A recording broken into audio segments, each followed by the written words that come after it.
Good morning! This is another Mindoro vlog. Sawa na ba kayo? Promise, ito na yung last part ng Mindoro edition. Medyo maulan ngayong umaga, naisip ko na lang gumawa ng hotcake pang breakfast ng mga bata. Isa rin kasi itong hotcake sa favorite breakfast namin. Hindi ko kasi talaga kaya kumain ng kanin sa umaga. Nakalimutan ko nga palang magdala ng margarine pero carry na yan kahit wala. Pati nga induction cooker, naku, nakalimutan ko rin.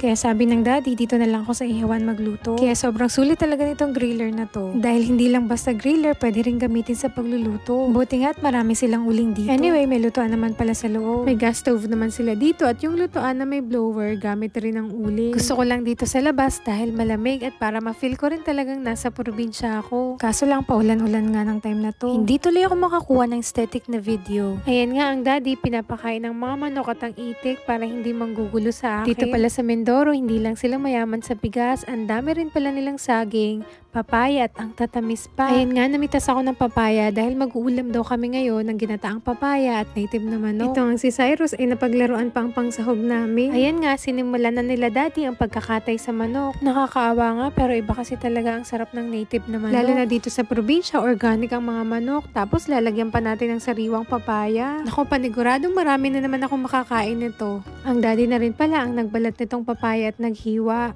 Tinuturoan ko lang siya kung paano niya hihiwain. Pero lahat naman alam niya, ang pagluluto lang talaga ang hindi niya kaya. Ito na nga ang manok, nasangkot siya na yan sa sibuyas, bawang at luya. Kapag native na manok pala ang gamit nyo, huwag nyo kakalimutan na lagyan ng konting suka kapag nagigisa. Bukod kasi sa mga aromatics at paminta ay malaking tulong yan pampawala ng lansa. Pagkatapos naman igisa ay pwede nang lagyan ng gata ng Huwag nang tatakpan, antayin lang natin kumulo at lumambot ang karne. Ang cute at ang classic ng lutuan nila, no? Sa lutuan pa lang ay feel mo na talagang nasa probinsya ka. At ang tawag pala nila dyan ay tungko. Sa amin naman sa summer ay abuhan. Kapag kumulo na, pwede nang lagyan ng paminta at sili. At kapag lumambot na ang karne, ay pwede na nating ilagay ang papaya. Takpan ng bahagya para maluto agad ito. Kapag fresh ang papaya ay mabilis lang din lumambot at maluto kaya kailangang haluin. Kapag ganitong lutuan ay sadyang tipid talaga. Yun nga lang mainit. Sa sobrang init nga pati mukha at braso ko ay namumula na. Munti ko nang makalimutan itong tanglad. Buti at naihabol pa. At this point, luto na to. Naglagay lang ako ng dahon ng sili pandagdag aroma. Kung mapapansin nyo, medyo madami. Pang tanghalian pala namin to. Marami rin pala kasi kaming nandito ngayon. Sunod namang lulutuin ay ang ginataang pako at suso.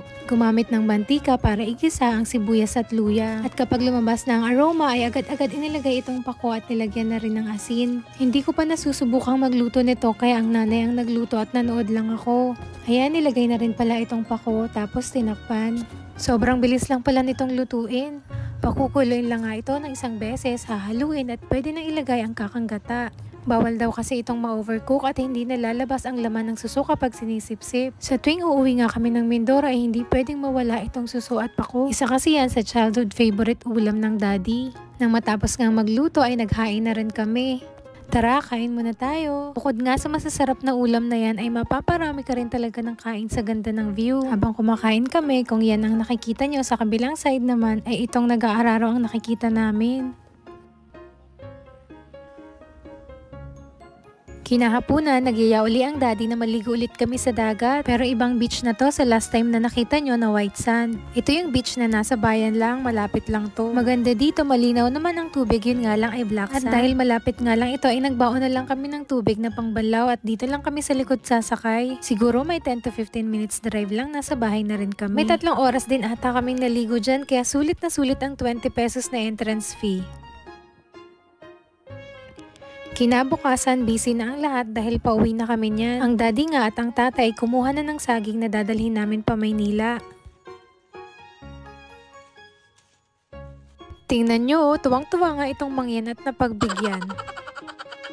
O siya, hanggang dito na lang muna. Thank you for watching. Stay tuned on the next one. Bye! Please don't forget to follow my page for more. Thank you!